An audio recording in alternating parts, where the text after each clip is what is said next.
Bonsoir mesdames et messieurs, merci de la confiance à la radio-télévision nationale congolaise. Plateau spécial, comme vous le constatez, va aborder une question spécifique, une question cruciale pour la vie de la République démocratique du Congo. Nous parlons de la Constitution du 18 février 2006, 20 ans après, bilan et perspective. On parle de la Constitution, c'est une question qui défraye la chronique alors que ça ne devrait pas être le cas. Quand on parle de la Constitution, même les mains inexpertes abordent cette question avec autant d'autorité. L'université de Kinshasa, la sommité de savoir, semble avoir été mise à l'écart. Mais elle revient en force avec cette conférence qui va avoir lieu le 18 février justement. La constitution actuelle totalisera exactement 20 ans jour pour jour. Et pour ce plateau spécial, nous avons invité le doyen de la faculté de l'université de Kinshasa, le doyen de la faculté de droit de l'université de Kinshasa. Il s'agit bien du professeur Kangolumba. Bonsoir, professeur. Bonsoir, monsieur. Merci. À côté de lui, nous avons les directeurs exécutifs, il va corriger si je me trompe, les directeurs exécutifs de l'Institut pour la démocratie, la gouvernance, la paix en Afrique. Il est aussi professeur d'université, le professeur André Mbata. Bonsoir, professeur. Bonsoir. Je pense ne m'être pas trompé sur l'Institut. Non, vous avez donné le nom exact. C'est l'Institut pour la démocratie, la gouvernance, la paix et le développement en Afrique, en abrégé IDGPA. Voilà donc, je ne me suis pas trompé. Nous allons parler de cette question, la Constitution de la République, 20 ans après, bilan et perspective. La toute première question, je vais la poser au professeur Kangolumba. Professeur, l'université de Kinshasa semble s'être mise elle-même à l'écart, alors que les questions cruciales de la nation ont besoin de l'avis et de la position de l'université dans son volet travail à la communauté, réponse aux questions de la communauté. Qu'est-ce qui vous a fait revenir dans le débat en convoquant cette conférence? Je vous remercie d'abord pour l'invitation et pour les questions que vous nous posez. Non, l'université ne s'est pas mise à l'écart. L'université, c'est une institution publique qui est régie par des textes. Elle a 3 missions: l'enseignement, la recherche et les services à la société. Donc c'est une mission permanente de l'université pour qu'elle ne se mette pas à l'écart. Mais sur des questions d'actualité, des questions de fond qui concernent l'avenir de le présent et l'avenir de notre pays, de notre État, il est certes vrai que chacun de nous est libre d'avoir une opinion, d'avoir une pensée, d'avoir un argumentaire pour dire ce qu'il pense de ce qui existe. Mais cela ne dit pas que ce qu'on dit ici et là, dans la rue, sur la rue, voilà, tout le monde est devenu expert, que c'est cela le droit. Nous avons dit qu'aujourd'hui, nous sommes toujours dans l'activité, dans la continuité. Les questions relatives à la Constitution, c'est des questions importantes pour le Congo. Déjà, la Constitution, ce n'est pas une loi comme toute autre. Et donc, l'université, notamment la faculté de droit, se doit d'être là. Se doit d'être là pour participer au débat, démontrer ce que nous devons faire, comment nous devons aller et qu'est-ce que nous devons penser. Donc, c'est normal pour l'université et la faculté de droit que d'être présente et de prendre telle initiative en collaboration avec l'IGDPA du professeur Mbata. Voilà, nous allons reparler de cette collaboration. Professeur, vous êtes professeur d'université, ça c'est sûr. Vous êtes de l'université de Kinshasa, de la faculté de droit. En plus, il est quand même difficile de vous départir de la casquette de l'Union sacrée, même si pour l'instant, vous êtes ici comme professeur d'université, professeur de droit constitutionnel de surcroît, l'IDGPA. Quel intérêt l'IDGPA a trouvé dans cette réunion d'efforts, dans cette communion d'efforts justement pour la mise en place et la tenue de cette conférence? Bon, merci pour la question. Vous avez totalement raison. Je suis de l'université, je suis même des universités. Professeur à la faculté de droit de l'université de Kinshasa, professeur ordinaire et puis professeur extraordinaire à l'université d'Afrique du Sud. Donc j'appartiens aux universités, le monde du savoir. Et vous m'avez présenté, vous l'avez bien fait, je suis aussi directeur exécutif de l'Institut pour la démocratie, la gouvernance, la paix et le développement en Afrique. Et nous nous sommes dit que la conscience pour nous, c'est une question fondamentale. Et cette fois-ci, je dois dire merci à la faculté de droit. Merci aux doyens d'avoir accepté la main tendue de l'IDGPA, parce que c'est depuis 2016 que nous organisons chaque année une conférence autour de l'anniversaire de la Constitution. Donc ce n'est pas une nouveauté pour nous, le monde le sait, et à la fin nous avons une publication qui a toujours, la revue de l'IDGPL, qui a toujours publié les résultats du colloque. Donc nous sommes très heureux d'être associés, de nous associer avec la faculté de droit de l'université de Kinshasa, parce que, vous l'avez dit, c'est la plus grande université du pays. Et le doyen qui met à ma droite dirige en fait la plus grande faculté de droit dans notre pays. Et il était important que nous puissions nous mettre ensemble avec la faculté de droit pour réfléchir sur cette question.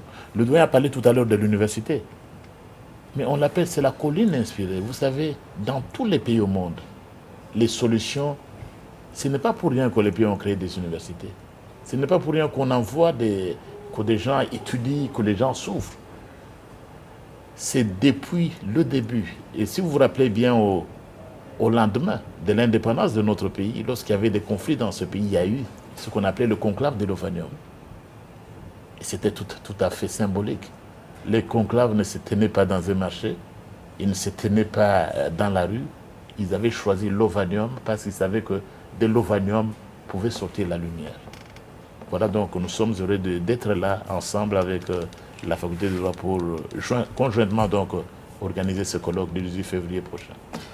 La faculté de droit est la plus grande du pays, personne ne peut contester cela. Il y a plusieurs professeurs là-bas, différentes façons de voir les choses. Qui sera intervenant à la conférence? Est-ce que c'est une sélection dictée par les convictions de chaque professeur ou tout simplement le savoir du droit qui est appelé à être mis sur la place publique? C'est une bonne question que vous posez. Là, on ne fait pas de discrimination. Déjà que pour compléter le volet de la faculté de droit comme étant la plus grande du pays, parce que le cours de droit constitutionnel qui est enseigné tant par le professeur Mbata que par les autres professeurs, mais c'est le droit constitutionnel congolais. Donc ils sont mieux placés que quiconque pour parler de la Constitution, de ce qui concerne la Constitution. Ça, c'est sur le volet de la spécialisation, de la spécialité.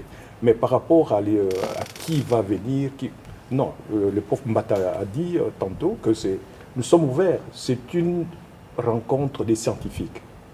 J'allais même dire c'est pluridisciplinaire. Chez lui qui se sent être inspiré de quelque chose qui peut relativement concerner la Constitution est le bienvenu. Les textes que nous recevons déjà, on ne fait pas les tri.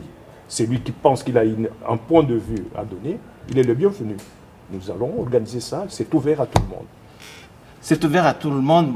On va être déjà très précis à ce stade. On ne va pas parler du droit constitutionnel dans son ensemble, on va parler de notre Constitution. 20 ans après, il a été appliqué, il s'est trouvé devant certaines difficultés, il s'est trouvé devant certaines incohérences. Professeur, vous êtes constitutionnaliste. On ne change pas la Constitution comme on change un habit. On ne parle pas de la Constitution chaque fois que ça nous plaît ou ça ne nous plaît pas. C'est une norme fondamentale de notre pays. On va parler de 20 ans, bilan et perspective de la Constitution du 18 février 2006. Quand vous-même vous regardez la Constitution et la fait du chemin, comment vous la jugez dans son volet application fonctionnelle? Merci pour la question. Elle dit, mais nous n'allons pas anticiper. C'est pourquoi il y aura colloque. Vous ne voulez quand même pas que nous commencions le débat, le colloque. Oui. C'est pourquoi nous invitons les gens à venir.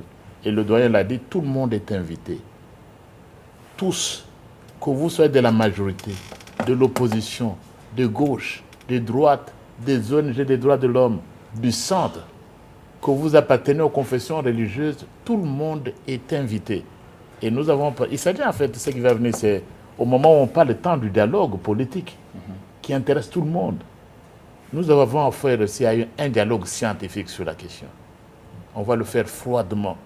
Et lorsque l'université et l'institut se mettent ensemble, c'est en fait pour faire en sorte, de sorte que, il a dit, tout le monde n'est pas constitutionnel, tout le monde n'est pas juriste, même si les questions intéressent tout le monde.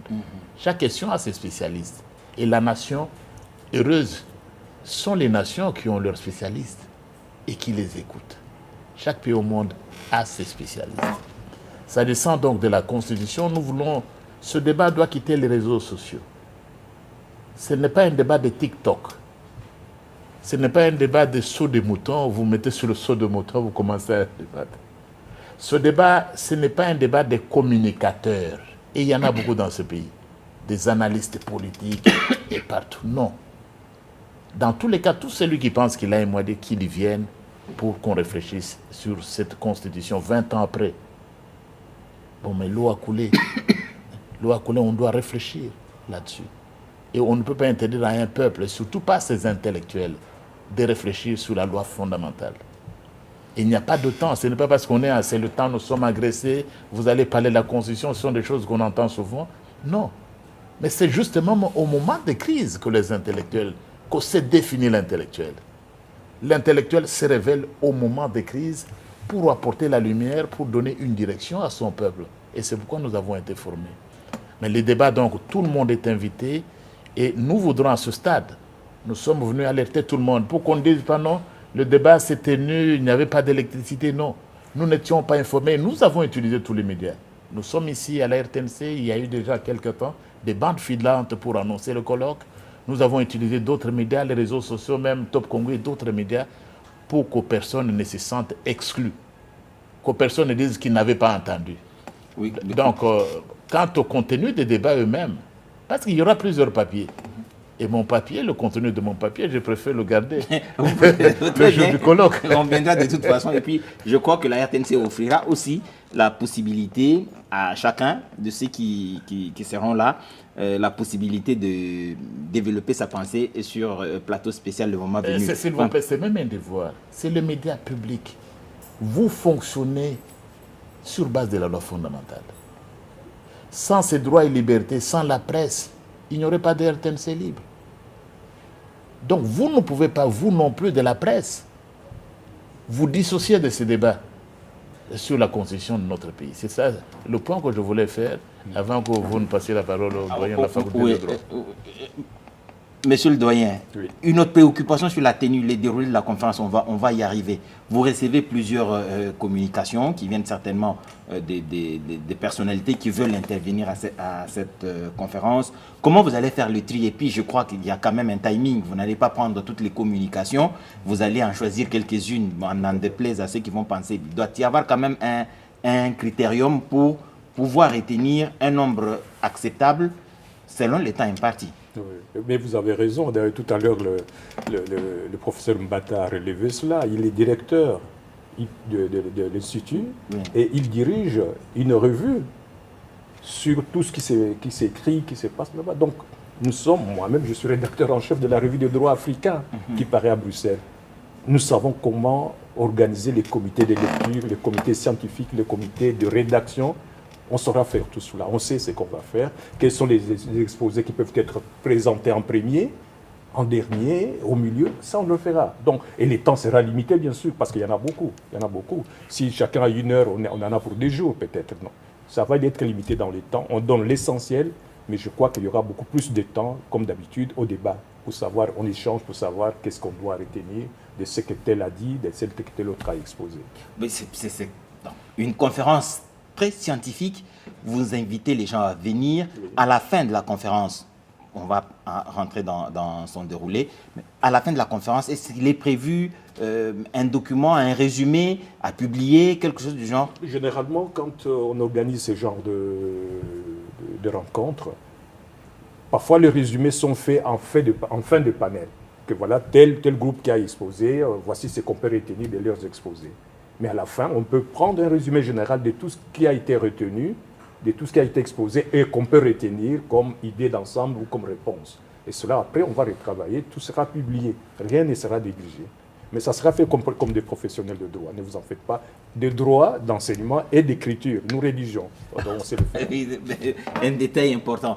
Professeur, il est possible que vous ayez à cette conférence, justement, des gens qui ne partagent pas votre point de vue. La Constitution est une façon de voir notre société. Elle a été élaborée en 2006. Vous avez à un certain moment, parce que vous restez le professeur Mbata, soutenu cette constitution mordicus, expliqué qu'elle était en tout cas la meilleure en ce moment-là. En 2006, est-ce que vous pensez que le contexte avait été celui nécessaire pour rédiger une constitution qui s'installe dans la durée? Une très bonne question, mais je pense que vous ne voulez pas décourager les nombreuses personnes qui veulent venir. Parce que vous voulez nous amener carrément dans le fond du débat. Et vous le dites si bien. Est-ce que le contexte est le même? Chacun peut trouver une réponse.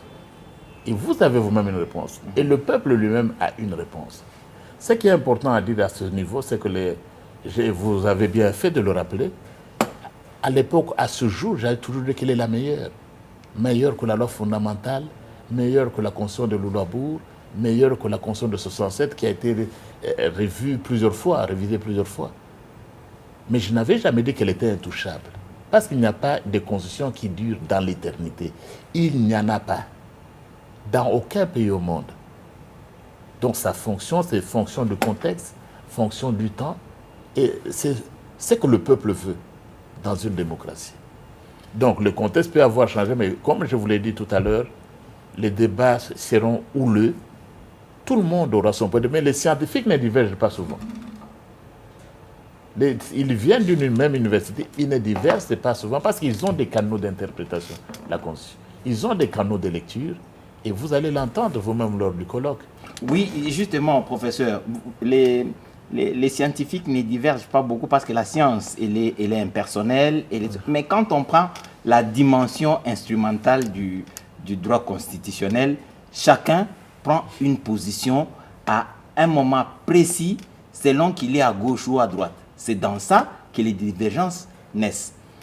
Est-ce que la Constitution actuelle, même si vous ne voulez pas que nous rentrions dans le débat, nous allons quand même, dans la profondeur de ce qui va être dit à la conférence, mais nous allons quand même essayer de donner à nos téléspectateurs le goût et l'idée de ce qui va être... Bon, je vais vous parler du contexte. J'ai participé au dialogue de Sun City en Afrique du Sud. Moi, j'étais à Sun City. Voilà quel était le contexte. Le pays était divisé. Un tiers pour le gouvernement de Laurent Désiré Kabila, vous avez un tiers avec le RCD et un tiers avec le MLC. Pratiquement, le pays était divisé. Il fallait mettre tout le monde ensemble. Il y a eu les accords de Lusaka. Lusaka qui prévoyait un dialogue. Le dialogue devait commencer à Addis Abeba en Éthiopie. Il n'a pas eu lieu, ça n'a pas réussi. Et avec Massiré, l'ancien président botswanais, finalement, on s'est retrouvé en Afrique du Sud avec le président Thabo Mbeki qui succédait à Massiré comme médiateur. Les personnes, la société civile, l'opposition non armée, le gouvernement de Kinshasa, les Maï Maï, le RCD, tous on s'est retrouvés là-bas. Le pays était divisé. Voilà tel était le contexte. Et finalement, on s'est entendu qu'il fallait d'abord une constitution de transition pendant quelques années. Et au bout de cette transition, devait prendre fin avec l'adoption d'une nouvelle constitution. C'était cette constitution du 18 février 2006. Voilà le contexte. Aujourd'hui, quel est le contexte? Nous sommes agressés, vous savez que c'est différent. Le pays n'était pas agressé, une partie occupée, vous n'avez pas tout le monde. Donc le contexte, et comme vous l'avez dit tout à l'heure, on ne va pas aller dans les détails à ce niveau. Le contexte n'est pas le même. Ça, on peut y répondre, que vous veniez, que vous soyez de la gauche ou de la droite, de la majorité ou de l'opposition ou des confessions religieuses, parce qu'on en parle trop, ou de la société civile ou des médias, c'est clair que le contexte n'est pas le même. Vous venez d'une élection, à l'époque, nous n'avions pas eu d'élection, vous avez des institutions mises en place, donc le contexte est tout à fait différent. Mais je pense que chaque constitutionnel, chaque présentateur va amener son point de vue. Mais tous les points de vue seront réussis parce que vous parlez au poste d'université. C'est l'univers en fait. C'est l'univers. C'est l'univers. Je vais de temps en temps aller sur les matières de toute façon parce qu'il est difficile pour nous de parler de cette grande conférence. Je crois qu'il y a des présentateurs qui viendront du pays, de l'intérieur, de Kinshasa, mais aussi de l'extérieur. Naturellement. De Belgique, de France, de Bumbashi, Kisangani, je crois que j'ai vu 2 ou 3 communications comme ça. Ils viennent de partout. C'est ouvert à tout le monde qui veut prendre la parole, discuter, échanger sur la constitution de la République démocratique du Congo. C'est ouvert à tout le monde. C'est ouvert à tout le monde. Professeur, la constitution traduit la pensée du pouvoir d'un peuple. Est-ce que, après avoir défini ce contexte, même si vous ne voulez pas que nous rentrions dans les vifs du sujet parce que ce sera fait mercredi, mais en liminaire, est-ce que vous pensez globalement que cette constitution représente ou présente la philosophie du pouvoir du peuple de la RDC? Est-ce qu'il représente exactement ce que le Congolais pense du pouvoir politique? Peut-être André, avant qu'André ne réponde. Mais non, vous savez que la constitution actuelle, elle est passée au référendum. C'est-à-dire quoi? C'est le peuple qui a adopté, qui a dit oui, ça c'est notre texte, nous le voulons, nous l'adoptons pour notre constitution. C'est le peuple déjà. Alors, quand vous nous posez la question, est-ce que ça représente ce que le peuple... Mais c'est le peuple qui a par référendum. Très bien, professeur. Il y a une petite nuance. Ça, oui, c'est ce que l'on a présenté au peuple par l'élite, justement. L'élite, l'intellectuel, les savoirs, les constitutionnalistes de ce moment-là, ceux qui étaient chargés de rédiger le texte qui a été proposé au peuple. Oui. Le niveau de notre peuple et la dimension de la Constitution qui nécessite quand même un certain niveau. Ce seront des professeurs d'université qui parleront de cela. Est-ce que vous mettez les sociologues, parce que c'est multidisciplinaire, oui. Les sociologues seront là certainement. Mais déjà, ils étaient là. On ne cite pas le nom, mais déjà aujourd'hui, ils étaient là. Les historiens à l'époque. Historiens, sociologues, politologues, tout le monde est là. Même ceux qui vont intervenir, ils y seront encore, les mêmes professions, disons les mêmes professeurs de telle ou de telle faculté, ils seront là. Donc le débat, mais le problème, c'est aussi que, vous savez que la Constitution intéresse tout le monde. Absolument. Tout le monde est devenu constitutionnaliste au Congo. Même si on ne comprend rien du droit. Ouais. On parle de ça dans la rue. Ah non, ces juges-là, les droits constitutionnels, c'est ainsi que nous voulons dire. Au lieu d'être vraiment envahis par ce qui se dit dans les rues, venons ensemble, donnons une voix pour que le peuple en question comprenne de quoi il est question et comment nous pouvons nous en sortir. C'est ça le but du jeu. C'est ça le but du jeu, mais ce sera encore l'élite. Vous voyez, ce sera encore l'élite. Ça veut dire les professeurs d'université qui seront là, tous ceux qui sont intéressés par la question de la Constitution vont débattre. Oui. Il va y avoir une petite question de curiosité avant de poursuivre. Oui. Est-ce que la conférence, l'université ou la faculté de droit prévoit-elle une facilité ou une possibilité de rendre public ou de diffuser au maximum les résultats, les contenus des conférences?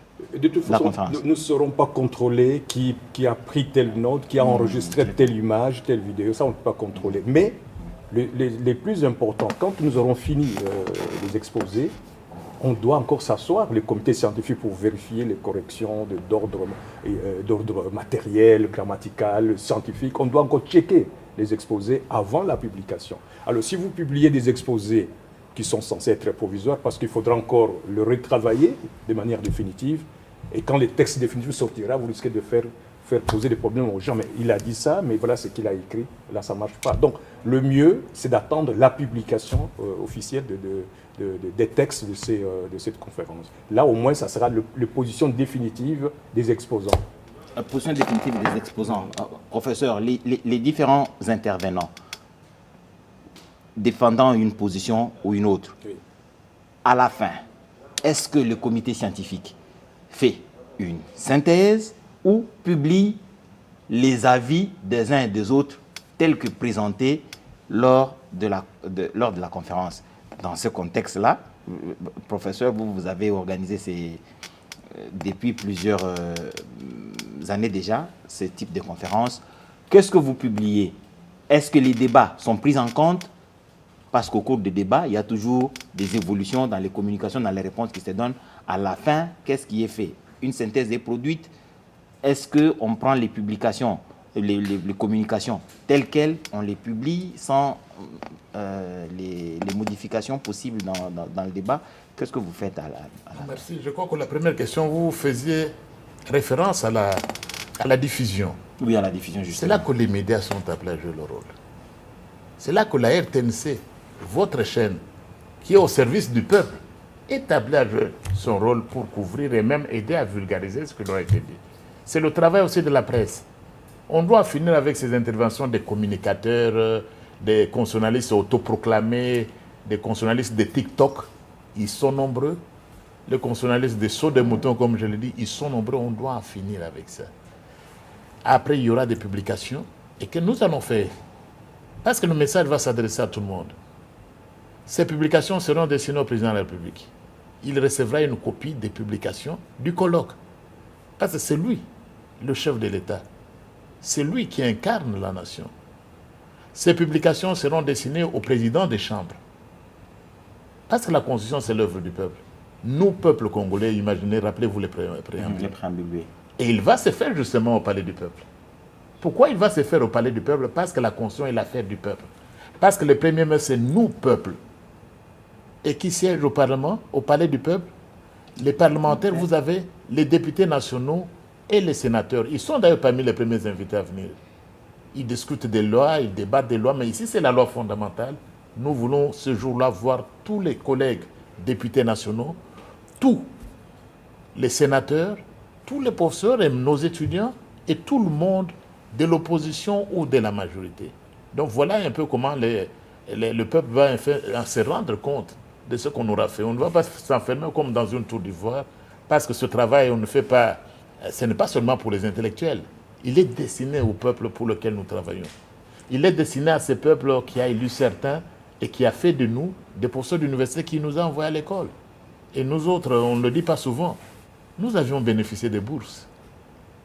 Nous avons, et ce pays a payé lourdement pour que nous ayons des bourses, pour que nous soyons à l'université. Et c'est le moment de rendre à ce peuple. Nous avons donc l'universitaire et encore le juriste, nous avons cette responsabilité sociale. Mais à ce moment-là, ce qu'on demande, ce qu'on le doyen a dit tout à l'heure, je l'ai dit avant, heureuses sont les nations qui ont leurs intellectuels et qui les écoutent. Tout le monde, parce qu'on nous a envoyé, c'est une élite. Si vous n'écoutez pas, c'est comme dans... C'est la même façon, ce sont des prêtres à leur niveau.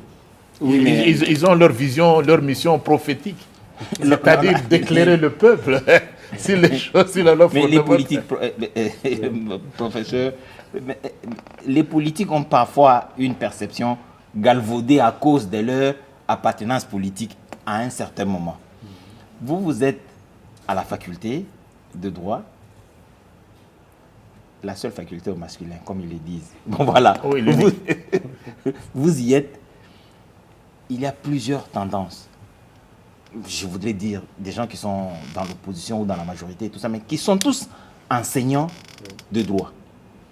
Est-ce qu'il vous arrive d'identifier ou de déceler une prise de position dans l'enseignement qui s'écarte des principes de droit pour soutenir une position ou une autre? Ça ne rentre pas dans le cadre de la conférence, mais vous êtes doyen de... Oui, mais sur le plan scientifique, oui, chaque professeur est libre d'avoir une opinion scientifique ou une opinion sociale. Ça, c'est de la liberté. Oui. Ce n'est pas le dirigisme que tout le monde doit penser de la même manière. Moi, je vais d'une école de la liberté de penser, les libres examens, à l'Université libre de Bruxelles. Même ici, c'est la même chose. Mais il ne faut pas non plus venir dire des contre-vérités, enseigner des contre-vérités aux étudiants. Là, le doyen ne peut pas laisser passer. Vous enseignez librement, la loi, elle est là, les lois congolaises sont là, le droit congolais est là. Vous enseignez librement comme vous voulez, mais tout en restant dans les... C'est encadré, tout en restant dans les cadres de la loi. Vous n'allez pas raconter excusez-moi, ce qui peut arriver, des inepties, des choses qui n'existent pas, et vous dites c'est ça le droit. Là, ça ne marche pas. Vous sortez... Vous êtes en dehors de votre charge, ce n'est pas bon. Donc, on ne peut pas dire au professeur, voilà ce que vous allez enseigner, mais nous savons que le droit, la loi, elle est unique. C'est la loi pour tout le monde. Chacun peut l'interpréter comme il veut, mais tout en restant dans la méthodologie d'interprétation des textes de droit. Oui, justement, c'est ce que je voulais entendre. Nous sommes dans un contexte, en ce moment, on parle de la Constitution, 20 ans après, on analyse, justement, comme le professeur le disait tout à l'heure, en 2006, il y avait un certain contexte qui prévalait. En ce moment, il y a un autre contexte qui est en place. On ne parle pas encore de la révision de la Constitution, du changement. On est dans l'analyse de ce que cette Constitution nous a produit depuis près de 20 ans. Et on se projette dans l'avenir pour voir si c'est avec elle que l'on va poursuivre ou il faudra un changement radical ou un changement mitigé. Est-ce que dans les secrétariats techniques, il y a des ébauches? Est-ce qu'il y a un penchant? Est-ce qu'il y a une orientation? Généralement, même si on ne le dit pas assez, les conférences se tiennent, il y a des secrétariats techniques, il y a toujours une certaine orientation qui fait que malgré les présentations, malgré les débats, on canalise... Ça, ce n'est pas un colloque scientifique. C'est ce que j'allais dire. Ça, ce n'est pas ça, un colloque c'est pas possible. J'ai jamais vu ça. Enfin, jusque-là au moins, j'ai jamais vu ça. Mais de quoi il faut compléter un peu, ajouter des mots à ce que je dois dire. Les universités, ils écrivent. Ouais. Si vous êtes contre un collègue, vous écrivez scientifiquement. Et dans tout le respect, comme l'exige la science. Mais vous avez dans ces pays, comme dans plusieurs autres, le pauvre Kangouloumba, Vincent Kangouloumba, il a énormément écrit sur le droit pénal. Et même sur les questions du droit foncier. Il a énormément écrit, il dirige lui-même une revue.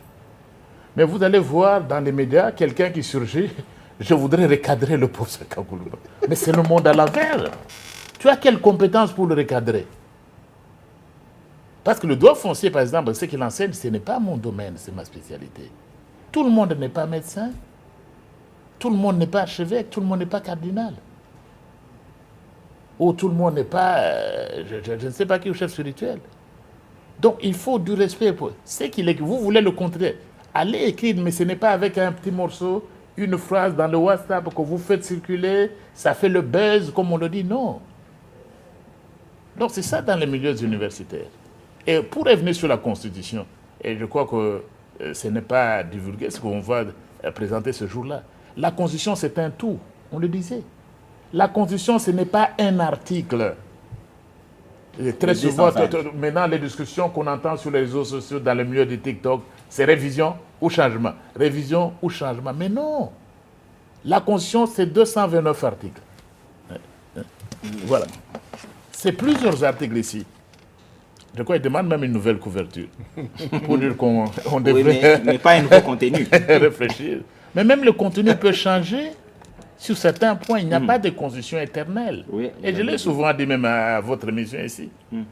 On croyait que c'est la Bible qui n'était pas changeable. Mais la prière de notre Père a été changée. Vous êtes chrétien, n'est-ce pas? Oui. On vous a toujours dit que la Bible n'est pas changée, mais la prière de notre Père, on l'a changée il y a 8 ans. Il n'y a pas eu autant de discussions chez les chrétiens. On est allé dire seulement Alléluia, Amen. Donc il n'y a pas... C'est l'homme, l'homme change. Et il n'y a pas au monde un seul pays où ça n'a pas changé. Regardez même autour de nous. Donc c'est l'expression de la volonté d'un peuple. Tout près du fleuve ici, il y a un président qui aura 82 ans. Ça ne crée pas de débat. Il aurait été au pouvoir pendant une quarantaine d'années. C'est leur affaire, c'est l'affaire d'un peuple. En face de nous, l'État voyou du Rwanda est dirigé par le président Kagame. Il est là jusqu'en 2032. Est-ce qu'il n'y a pas de réseaux sociaux là-bas? Il n'y a pas de TikTok là-bas pour lui dire mais allez vous reposer? Non. Il n'y a pas d'évêque, il n'y a pas de cardinal là-bas? Non. Quittez là-bas. Allez au nord, ceux qui sont en face de l'autorité. Le président Yoweri Museveni, c'est leur affaire, c'est l'affaire de leur peuple. À monter, aller au Cameroun, monter, aller en Centrafrique. C'est leur expression, c'est ce qu'ils veulent. Mais quand ça devient le Congo, c'est tout le monde qui s'y mêle. Vous voyez des envoyés spéciaux qui peuvent vous poser d'autres questions. Ils viennent vous poser la question, mais prof, et votre constitution là? Est-ce que moi, les Américains m'ont déjà posé la question sur la constitution? Mais il faut qu'on respecte quand même. Les Sud-Africains m'ont déjà posé le problème. Vous voyez un ambassadeur, et on les applaudit même. Parce qu'il vient de l'Europe. Et quelle est la question qu'il vous pose? Il ne vous pose pas sur votre situation. Mais est-ce que votre constitution, est-ce que votre dialogue? Est-ce que moi, j'ai été déjà invité à parler du dialogue en Ukraine? Il faut que les intellectuels congolais aussi se respectent.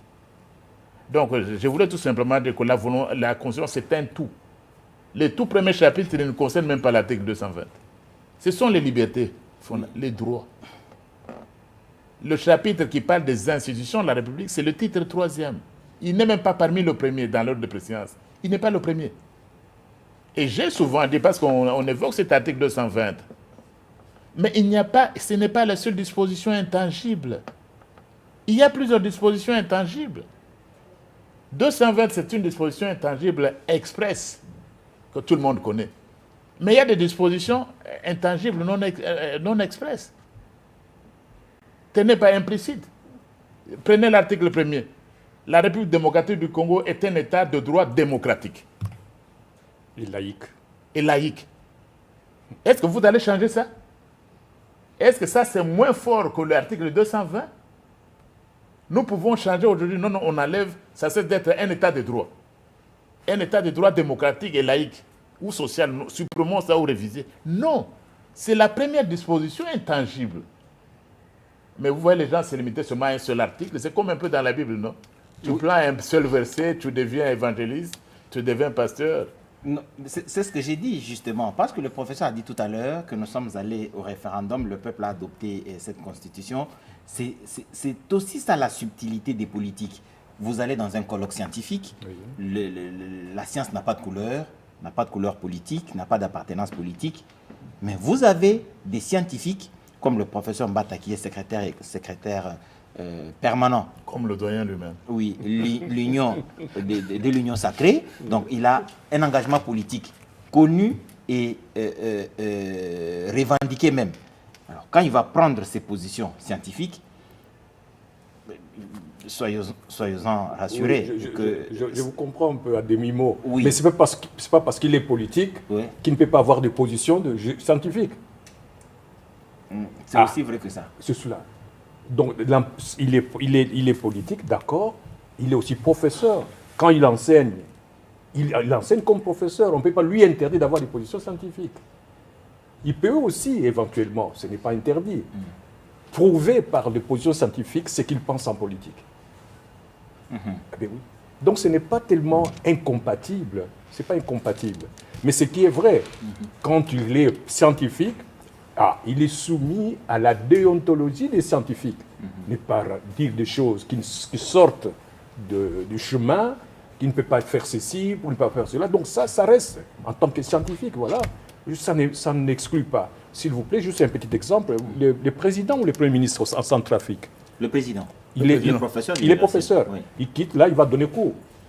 En quoi cela l'empêcherait-il de donner cours? Parce qu'il est président.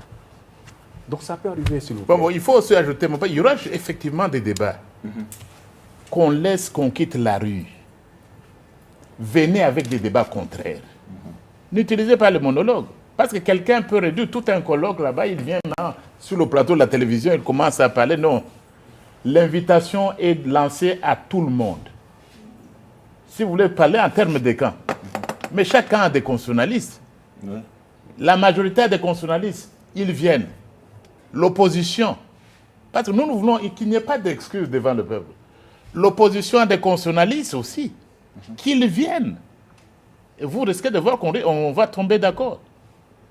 Les confessions religieuses dont on parle tant, bon, je sais qu'ils ont beaucoup de moralistes, des catéchètes, ils sont très peu ont fait le droit canon, ou bien, oui. Mais ils ont quelques constitutionnalistes.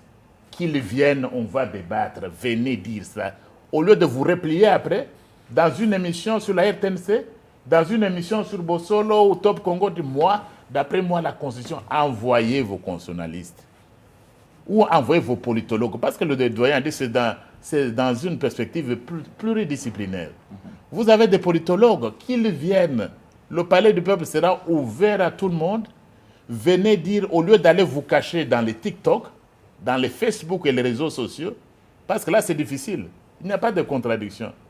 Au lieu d'aller vous cacher lors des messes dans une cathédrale ou dans une église, envoyez vos constitutionnalistes qu'ils viennent, c'est ouvert à tout le monde. Vous pensez qu'il est des gens qui craignent de venir à la conférence ou au colloque pour une raison ou une autre? Déjà, s'il vous plaît, qu'on écarte ici une certaine idée de l'esprit. Ce n'est pas, nous ne faisons pas un dialogue politique, c'est un dialogue scientifique. Les hommes des sciences Mais et pourquoi on ne viendrait pas discuter avec les autres? Parfois, on le fait dans le couloir de la faculté. Vous rencontrez quelqu'un des relations internationales. Ah, mais prof, mais voilà, mais les relations mais on discute de ça. Mais au lieu justement, comme dit les profs Mbata, d'être seul, monologue face à vous-même, vous prononcez des discours, vous donnez cours des théories qui existent ou qui n'existaient pas. Venez, discutons ensemble, scientifiquement, qu'on prouve que telle ou telle chose doit être dite de telle ou de telle autre manière. C'est tout ce qu'on demande. Et le doyen a raison, même en politique, on discute. Dernièrement, évidemment, je ne suis pas ici comme secrétaire permanent de l'Union sacrée de la Nation. On a mis en place un nouveau bureau. L'opposition avait son poste. Mais l'opposition est venue, nous avons discuté au niveau de l'Union sacrée. Nous parlons avec l'opposition, ils n'ont que 23 députés. Comment vous expliquez que le candidat de l'opposition a 380 voix? C'est que la majorité a voté pour. Oui, c'est-à-dire on discute. On dialogue, je ne sais pas qui vient. Cette opposition républicaine. Mais nous discutons et nous échangeons. Et pour peut-être un petit mot, parce que les gens ne vont pas totalement me détacher de l'Union sacrée. Oui. Mais vous avez un gouvernement où vous avez des ministres qui ne sont pas de l'Union sacrée, qui ne portent pas les chars de l'Union sacrée, qui ne portent pas. Vous les avez là-bas. C'est-à-dire ce pouvoir, ce gouvernement ne sont pas là, mais la science, en science, on dialogue. C'est argument contre argument. Argument contre argument. Oui, mais d'ici, je ne pense pas qu'il y aura beaucoup de divergences. Scientifiques, bien. Non, il n'y en aura pas beaucoup. Les divergences, peut-être, on risque de les avoir chez ceux qui auront fui les débats scientifiques pour se réfugier dans les réseaux sociaux, dans les TikTok et les Facebook. Alors, vous présagez déjà ce que sera la conférence. Bon, on estime bien, le prof a dit au tout début qu'il n'y a pas beaucoup de divergences au niveau scientifique. Mais quelles sont les grandes thématiques du colloque? Vous pouvez nous les donner, non, à nos téléspectateurs, les grands sujets ou les grandes thématiques? Les grandes thématiques, nous devons les aligner par rapport aux interventions de tout ce que nous recevons. Jusqu'à maintenant, nous continuons à recevoir des textes. Demain vendredi, on aura établi le programme parce qu'on doit le faire diffuser dès samedi. Donc on saura comment les choses vont se passer. Mais ce qui est sûr, ça sera fait de manière scientifique, selon la méthodologie scientifique. Les thèmes, chacun a son thème, je ne sais pas. Le politologue dira ce qu'il pense de sa science des politiques. Les juristes diront ce qu'ils pensent de sa science des juridiques. Droit constitutionnel, droit administratif, droit judiciaire. Il y a beaucoup de sujets qui peuvent concerner la Constitution. La Cour constitutionnelle, il y en a beaucoup qui concernent. Tout à l'heure, vous avez parlé, on a touché la décentralisation ou la régionalisation dans la Constitution. Les provinces ont une autonomie, ont une personnalité juridique. La décentralisation, maintenant, les provinces qui sont à part, est-ce que ça marche pas? Comment orienter, comment faire? Il y a beaucoup de thèmes qui sont dans la Constitution, qu'on ne peut pas déjà résumer maintenant. Tout dépendra des exposés qui seront présentés. De quoi le doyen a raison, parce que nous recevons simultanément des sujets. Oui. J'ai vu, il y aura sur les questions fondamentales, la souveraineté, il y en aura. La souveraineté, le sol et la propriété du sol. Oui. Est-ce que ça doit rester comme ça ou on ne revient pas à la loi Bakajika? Il y en a qui interrogent ça. Il y en a qui interrogent également la question de la forme du gouvernement.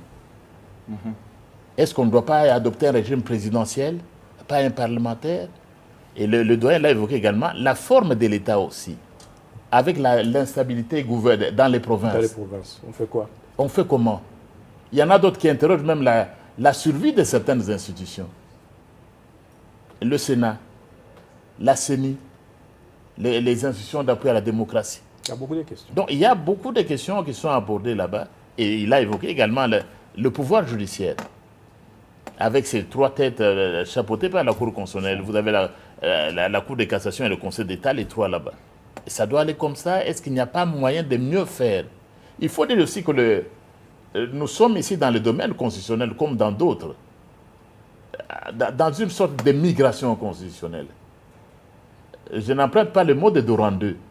Mais je voudrais seulement dire que nous sommes, les peuples, sont continuellement dans une sorte de pèlerinage intellectuel, toujours à la recherche de meilleures structures, de meilleures architectures de leur constitution pour être gouvernés et qui servent leurs intérêts. Vous comprenez donc, chers téléspectateurs, la pertinence d'être à cette conférence qui se tiendra mercredi 18 février, qui parlera de la Constitution de la République du 18 février 2006, telle que modifiée à ce jour. Mais surtout, venez avec un esprit scientifique. C'est de ça que l'on parle sur ce plateau, parce que nous allons terminer. Professeur, vous allez donner le jour, la date, les lieux, comment ça va se passer. Tout ça sera diffusé à temps opportun, parce que c'est pour mercredi. Au plus tard samedi, tout sera déjà ficelé. Mais ce qui est déjà sûr, elle aura lieu, la conférence, au Palais du Peuple. Tout le monde est la bienvenue. Le bienvenu, pardon, pour assister à cette conférence, prendre part et poser des questions. Donc, tout se passera au Palais du Peuple. L'organisation, les temps, les interventions, la programmation sera prête au plus tard samedi. Le secrétaire permanent de l'Union Sacrée, mais professeur d'université, il va intervenir au cours de cette conférence. Il est même co-organisateur. Comment vous allez faire pour éviter que les masses qui suivent l'Union Sacrée ne viennent pour perturber une conférence, un colloque que nous voulons hautement scientifique, comme vous-même vous l'avez dit? Bon, je dois dire que ce n'est jamais arrivé. Depuis le 15 et 10e anniversaire, j'ai dit que l'Institut pour la démocratie, ce n'est pas de l'opportunisme. Tout le monde sait dans ce pays qu'à chaque anniversaire de la Constitution, l'IDGPA que je dirige a toujours fait une réflexion. Nous étions là en 2016. Nous étions à Caritas. Donc, il n'y a jamais des masses qui viennent troubler une conférence universitaire. Jamais. Ce n'est jamais arrivé. C'est pourquoi nous en profitons. D'ailleurs, merci de nous avoir reçus. Le doyen de la faculté de droit et moi-même, le doyen que je remercie. Donc, tout le monde est invité. La Constitution, c'est notre affaire. C'est l'affaire du peuple. C'est à nous d'y réfléchir. Et que le peuple vienne. C'est ouvert à tout le monde. Ouvert à tout le monde qui peut prendre la parole. N'attendez pas de prendre la parole après le colloque. Venez d'abord au colloque. Et même les médias, je vais vous demander, ne donnez pas la parole à ceux qui refuseraient de venir au colloque, mais qui vont s'embusquer quelque part en attendant pour venir ou utiliser les TikTok. Donc tout le monde est invité, et les politiques, les institutions, même les institutions étrangères, parce qu'on pose beaucoup de questions sur notre constitution, même les ambassades. J'ai dit à certaines, les invitations iront dans les ambassades. Et nos étudiants, évidemment, les étudiants de la faculté de droit, de sociologie, de sciences politiques, parce que cela se fait dans un cadre pluridisciplinaire. Tout le monde est invité, c'est notre constitution. Venez nombreux prendre part à ce colloque organisé conjointement par l'IDGPA, dont je suis le secrétaire et directeur exécutif, et la faculté de droit, qui est sous la direction du professeur Vincent Kangulumba, doyen. Alors, il ne nous reste plus qu'à vous dire merci. Professeur, merci d'être venu. Merci de nous avoir invités. Je rappelle à nos téléspectateurs que le professeur Vincent Kangulumba est doyen de la faculté de droit de l'université de Kinshasa. Il a été sur ces plateaux avec nous pour parler de cette conférence qui va se tenir le 18 février. Ce sera en 2026, mercredi prochain, cette année justement. Donc la semaine prochaine déjà. Il sera, ou comme il co-organise avec l'Institut pour la démocratie, la gouvernance, la paix et le développement en Afrique, dont le directeur exécutif est ici présent, le professeur André Mbata Betoukmessou, donc constitutionnaliste et bien connu en République démocratique du Congo. La radio-télévision nationale congolaise vous a offert cette opportunité. Je crois qu'elle vous offrira une autre opportunité cette fois-là. Ce sera peut-être pour faire le bilan du travail qui aura été fait à la conférence. Et on verra, dans la mesure du possible, avoir les grandes tendances qui se seront dégagées au cours de ces colloques pour que notre peuple sache que la conférence a été suffisamment scientifique, n'a pas eu de couleur politique, et les recommandations, comme le professeur Mbata l'a dit, seront envoyées au président de la République, aux deux chambres, à toutes les institutions du pays, pour que les bonnes décisions soient prises. En tout cas, il ne nous reste plus qu'à vous dire merci et bonne suite de programme sur la télévision nationale. Merci. Merci.